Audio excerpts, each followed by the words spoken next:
It's another time out on our podcast, Truth to Power. Truth to Power, like you know, is a program where we highlight happenings in and around persecuted communities in Middle Belt and, of course, Northern Nigeria. Most of these communities often happen to be Christian communities, and also from record, the persecutors are also from a particular tribe and religion. That we'll get to know in the course of today's program. On the program today, we will be looking at how communities cope with persecution and attack from terrorists. We'll also be looking at the impact of these attacks on the livelihood of persons in these communities. But most importantly, we would want to establish if indeed there is a persecution happening in the Middle Belt and Northern Nigeria.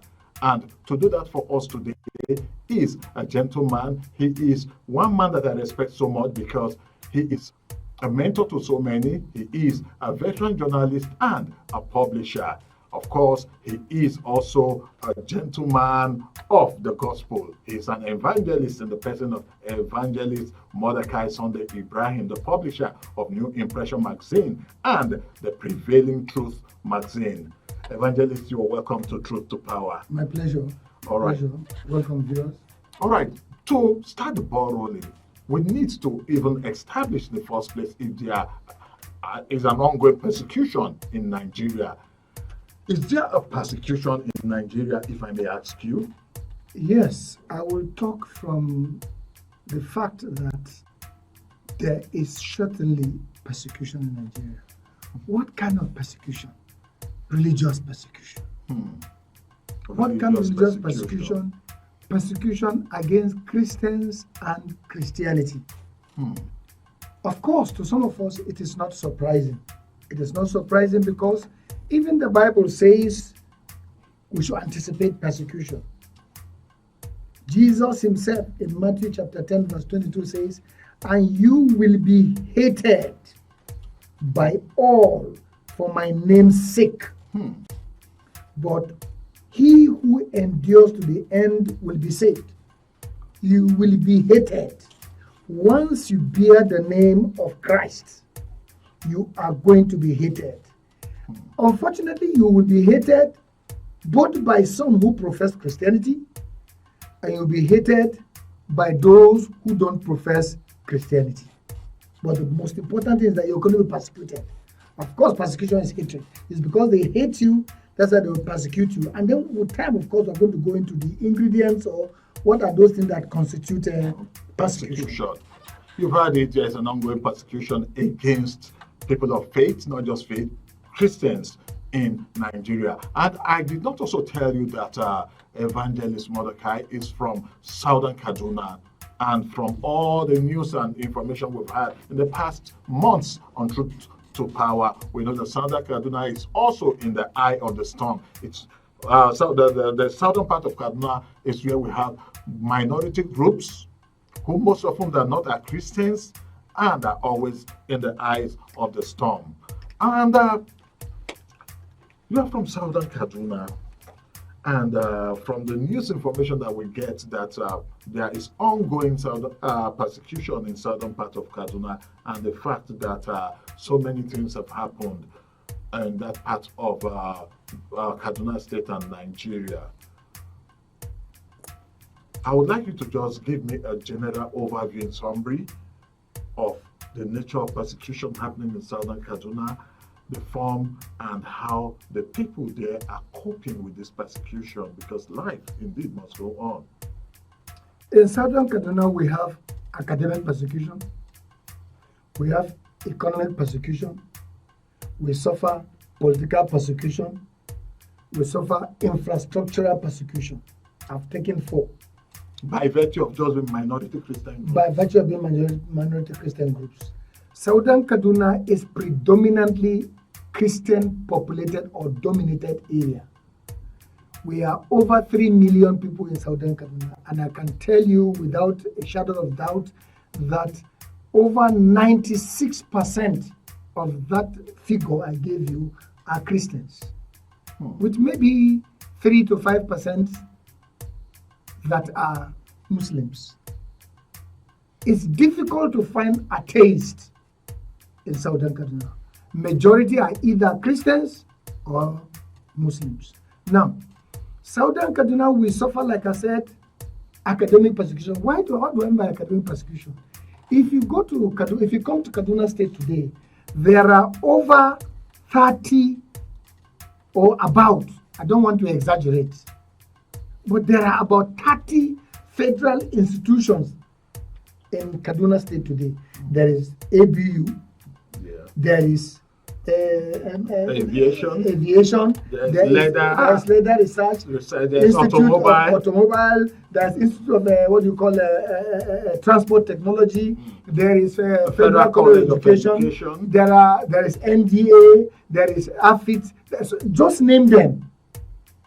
But I want to inform you that there is, if you like, maybe one semblance, call it semblance because it is not a full-fledged federal institution. That is the Federal School of Statistics. Okay. How many people go to read statistics? What is the population of students in that school? What is the attention the federal government is giving to that Federal School of Statistics in Kaura local government? It's almost zero. But that is federal. What you want to say federal government is also part of this conspiracy theory of course, it's a conspiracy between the federal and the state government. After all, who are those that constitute the greater proportion of the people in the federal government from Kaduna State? They are the people that are non-Christians. They are non-Southern Kadunas. So anytime any federal institution is to be established, they will ensure that it is taken to Northern Kaduna. It is not as if there is no land. We have a lot of land. If you are thinking of land, if you move from Kajuru heading towards Kachia, you see vast land lying fallow, unused. If you move from Kachia to Zango Katap, otherwise Zonkwa, you see vast land. If you move from Kachia towards Jaba, you see vast land. If you move from Kachia towards Kagarko, you see vast land. If you move from Jama towards Sanga, you see the same vast land. If you go to Kauru local government, the same thing is applicable. If you go to Kaura local government, the same is applicable. So it is not an issue of land, it's an issue of ethno-religious persecution. But wouldn't it be said that it's because Kaduna is also a predominantly an Islamic state? That is a wrong notion. Like the former governor said, over 70% of the states are Muslim. I don't want to discuss the issue of the former governor because that is a religious bigot of the highest order. The former governor Malam Nasir Ahmed El-Rufai is a religious bigot of. If you are looking for religious bigot personification, if you see El-Rufai, stop there. You don't need to look for any person again. But the statistic was wrong. It was wrong. Okay. It was wrong. Let us even take the statistic, the 23 local governments. Okay. If we take the 3 territorial zones, in Ikara local government, in Kubo local government, in Makarfi local government, in Giwa local government, in Kudan local government. This is 5 local governments in northern Kaduna, including Sabongeri local government. There are indigent Christians. I mean, indigents who originally were Hausas. Yeah, the Maguzawas. Are you understanding? Yeah. Who became Christians. They too are suffering the same thing. In fact, probably we in Southern Kaduna might even be better than them. Better than them because we have a full-fledged territorial zone that is ours. But they are buried. They have been usurped. They have been silenced. I'll give you an example. All right. When the former vice president who served as governor of Kaduna State was governor of Kaduna State, he put what they call caretaker committee chairman in Sanga, in Kachia, in Kagarko, in Jama, and one other local. There were 5 local governments, and then he gave those caretaker committee to be Hausa Fulani Muslims. And I did the story in my magazine, New Pressure magazine. I said he was not fair. And the SA media then said they did it to give fair sense of belonging to the Hausa Fulani Muslims who were in Jama, in Kagarko, in Jaba, in Sanga, in Kaura, in Kachia local governments. And I asked a simple question. Okay, you tried to meet section 14 of the Constitution, which is okay. We don't argue, we are not contending that. But what is good for the geese is good for the gander. Yeah. If you gave Hausa Fulani Muslims opportunity in Southern Kaduna, because they can never win election. You should have done the same thing in Ikara, in Kubau, in Makarvi, in Kudan, in Giwa, and in Sabon local government area. Yeah. Because there are indigent Christians there, and their population is huge population, who would ordinarily also not be able to win election because of electoral abracadabra, not because of population. So the persecution is there. And I've talked to you about education. You will not find, even the state-owned institutions, we don't have. The only state-owned institution, higher institution that we have in Southern Kaduna is the College of Education in Gidanwaya. Go there and see the dilapidation that is happening there. The school is not worth its name anymore.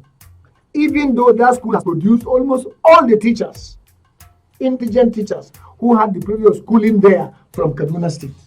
Today, this new governor has come. We hear he's setting up another campus of College of Education where in Kudan local government.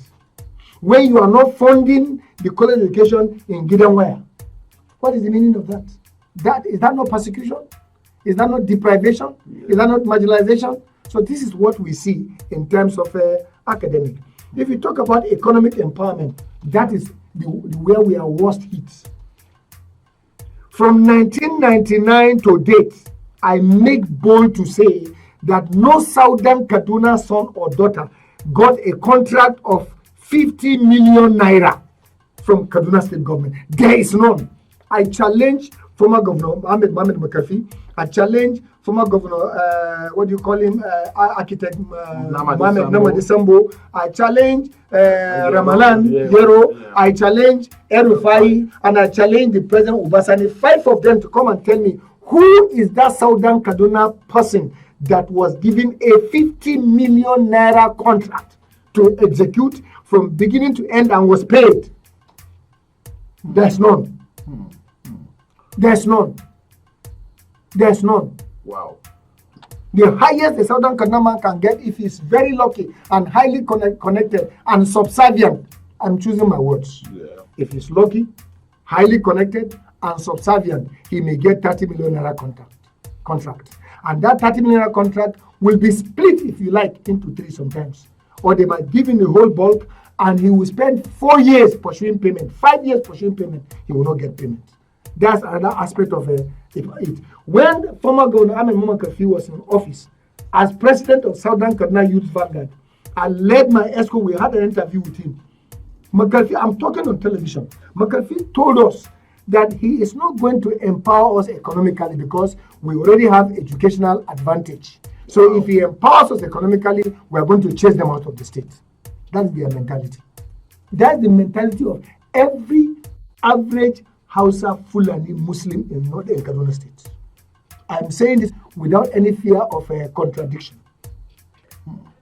Now, I've taken education, I've taken economic, let me take political. Yes. Kaduna State is so-called divided into 3 zones. Naturally, if Zone 1 was governor in 1999 to 2007, represented by Mohammed McAfee. Yeah. In 2007, Isaiah Ballard came from Zone 3 to contest. But former Governor Mohammed McAfee did everything humanly possible to stop him from winning election. They fought him tooth and nail to make sure he does not win election. And then they brought Namadi, who was from who's supposedly from Zone 2, even though originally he's from Zone 1. That's what they do. I will tell you something about Zone 2 and Zone 1. Now, Namadi served as governor, with Yakoa serving as his deputy governor. Yeah. As fate or destiny or divine sovereignty will have it. The former president of blessed memory, Yaradua, died. And Goodluck Jonathan stepped in as the president. So Goodluck Jonathan decided to pick Namadi as his vice to become vice president. Yeah. I want to say it today for the first time in life. for over 12 years. Now, I've never said it anywhere. The Sultan of Sokoto and many others told Namadi not to accept the position of vice president because they don't want a Kafri or an Arni, which is to interpreted in their own interpretation, a Christian, to become governor of Kaduna State. He said he should not accept it because if he doesn't accept it, then there was no way Yakuwa would be going to become governor. Yeah. But nobody accepted it all the same, and they were not happy. And we know how Yakuwa ended. That's why some of us still believe that that man's death was out of the ordinary. Now, look at the political configuration. Let me start by telling you that Northern Kaduna or Zone 1 Kaduna and Zone 2 Kaduna is one and the same tiers, one unit. Because Igabi, Giwa, Kaduna North, Kaduna South, Chukun, Kajuru, right? And which other local government? There's one other local government that makes it the 7 local government that makes them Kaduna 2 or Central or Zone 2. 50%, or no, not 50, 70% of the population are people who are originally either from Zone 1 or even from Katsina, Sokoto, Zamfara, Kebbi, Kano, Jigawa, and the rest of them. They are not even indigenous of the state because the Nigerian constitution provides for citizenship, indigenship. Yeah. Right? Now, they are not indigenous. But when they come, they become assimilated. They become, how will I put, no, that's the right word to use, assimilated. So they become part and part of the state. You see a person from Kano State coming to claim Kaduna State when he stays in Igabi, when he stays in Kaduna North, when he stays in Kaduna South. And so he can become governor of the state. But a southern Kaduna man from Kachia, from Chukun, from Kajuru, from Zangonkata, from Kauru, from even Lere cannot be governor of Kaduna State. Why? Because of that political machination or abracadabra that was done. And that thing started before 1917, before 1999, when we returned to democracy. Because before, Lere local government was in southern Kaduna. Kachia local government, Kajuru local government, Kaduna South local government were all part of a central. And that time a Christian, a southern Kaduna man, could become a senator. Yeah. But I don't know the right word. They maliciously, mischievously, and abracadabrally, if there's any English like that. You understand me? And made it in such a way that a southern Kaduna man cannot win senatorial election in Kaduna Central too. Now that's one. A southern Kaduna man cannot be governor. Even when Yakuwa contested in 2011, those who are part of what happened can tell you that he won with the skin of his teeth. Wow. What do I mean? Majority of them in the entire Northern Senatorial Zone didn't vote for them. Over 80% of them didn't vote for him. Only few who are open-minded, only few who are liberal, worked hard for him to win, and people like Samala Lawal Yakawada, who eventually emerged as the secretary to the state government. These are people who are open-minded, few of them who are liberal, few of them who believe in inclusiveness. People again like Sheikh Usani, who believe you should not be discriminated against because of your religious or ethnic background. Yeah. But no, you cannot. Now, for example, when the PDP was in power for 16 years, Southern Kaduna would produce the ministerial slots. But since Muhammad Buhari came and left, or since APC came, Southern Kaduna has consistently been denied the opportunity of producing the ministerial slots, the minister of the state. Even when Kaduna State was given 2 slots under Muhammad Buhari, all the 2 slots were occupied by people from Zone 1 and Zone 2, to the detriment of the Southern Kaduna people. That is political marginalization. Come to this El-Rufai's time. In his 8 years tenure, Southern Kaduna did not have equal opportunities in the appointment of commissioners. They say the Constitution, Section 14 says the government of every state or the country shall be composed in such a way as to give sense of belonging to every local government. Yes. Emphasis on every local government. But it was not so during his tenure. Obasani has come now. He has continued from where what do you call it? Erufai stopped. So far, Obasani has made 86 appointments. Out of those 86 appointments, 18 are Christians.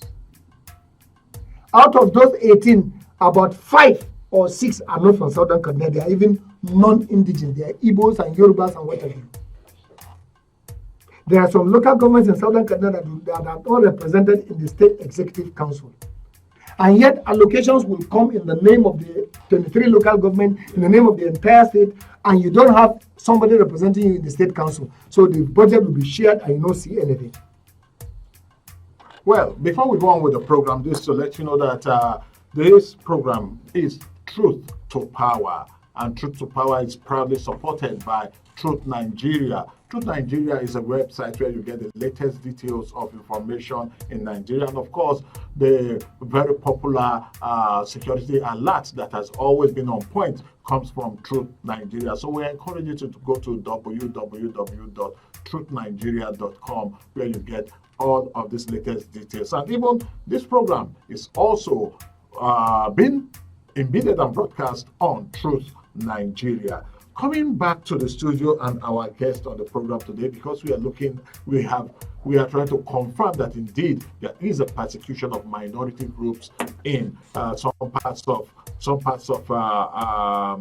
Nigeria's middle belt, and also the fact that these areas that persecution happen, the persons there suffer different kind of persecutions. We have seen educational persecution, political persecution, and economic persecution. Which other persecutions are? Yes, there is infrastructural persecution.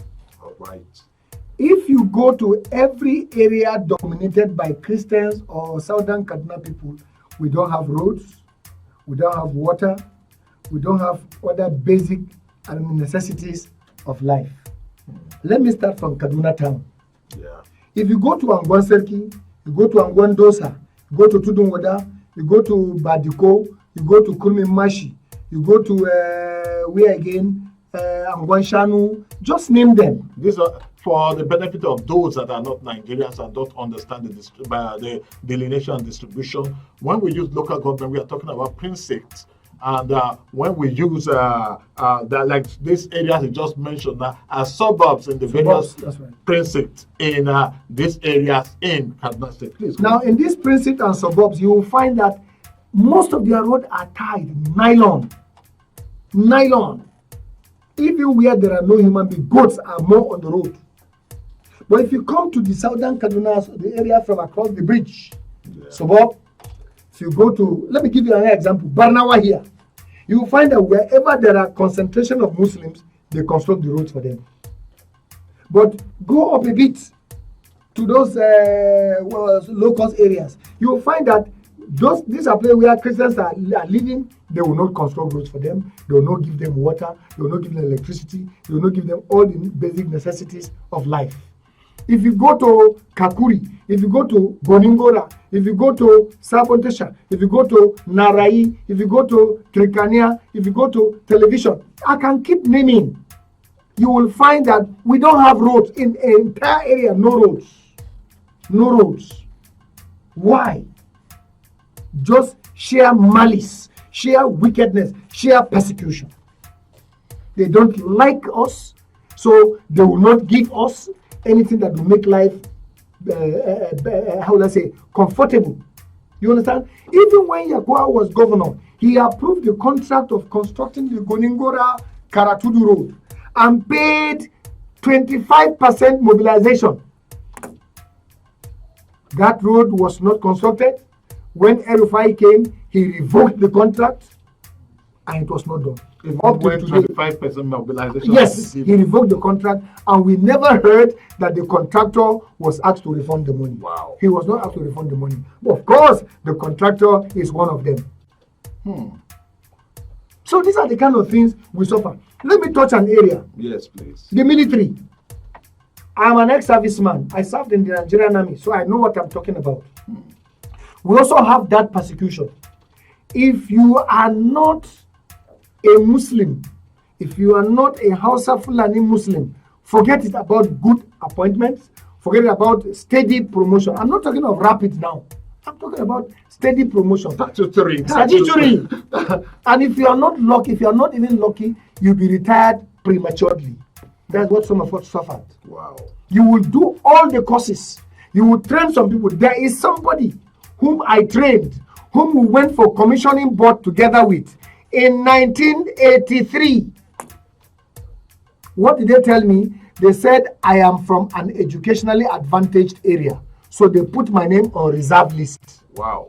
But that person was put on RTU. RTU means return to unit. And why was he returned to unit? Because he didn't have the requisite qualification. But one day, I was serving in recruiting that time. He came and knocked my door. Oga Ibrahim, I said, yes, let's go. I said, let's go where? He said, let's go to NDA, Nigerian Defense Academy. I said, what for? He said, for the Short Service Commission. I said, you were RTU.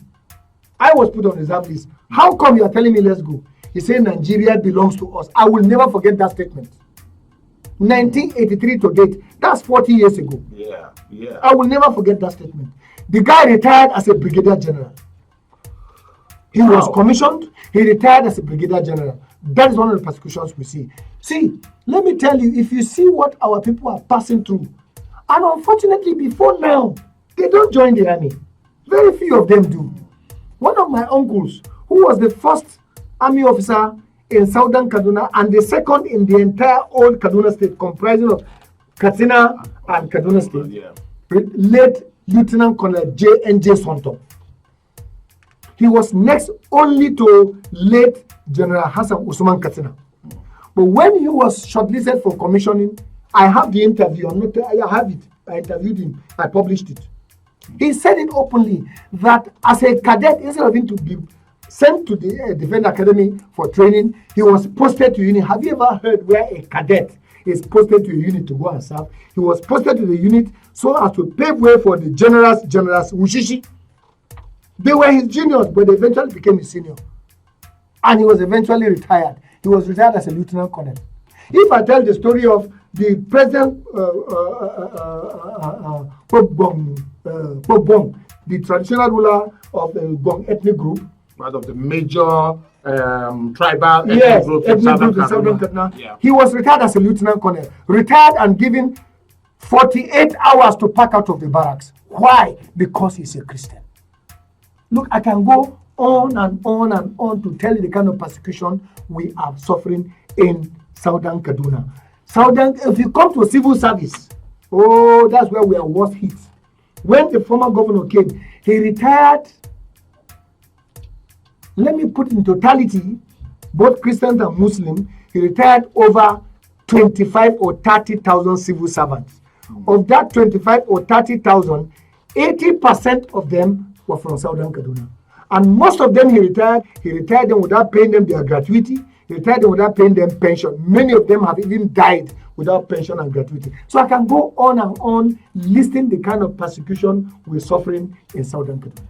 Yes, the program is Truth to Power, and we are looking at persecution of minority groups in Nigeria. And today's case study, we are looking at Southern Kaduna. And my guest on the program today, Evangelist Mordecai Sunday Ibrahim, has given us details of all of these persecutions with examples and pointing to locations and areas. And I sincerely want to thank him for that. Now, on the next edition of the program, because we are about to round up this edition of the program, we will be looking at how people in Southern Kaduna and other minority groups and areas that are facing these persecutions, how they are coping with life in view of the realities of the persecution in these zones.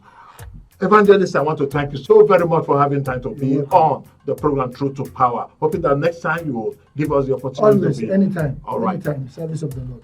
Thank you so very much. My name is Ehis Agbon. Remember, you can listen to Truth to Power every Thursdays from 7 to 7:30 p.m. with a rerun on Sundays from 7 to 7:30 p.m. Between now and then, like always, I'll tell you, keep speaking truth to power.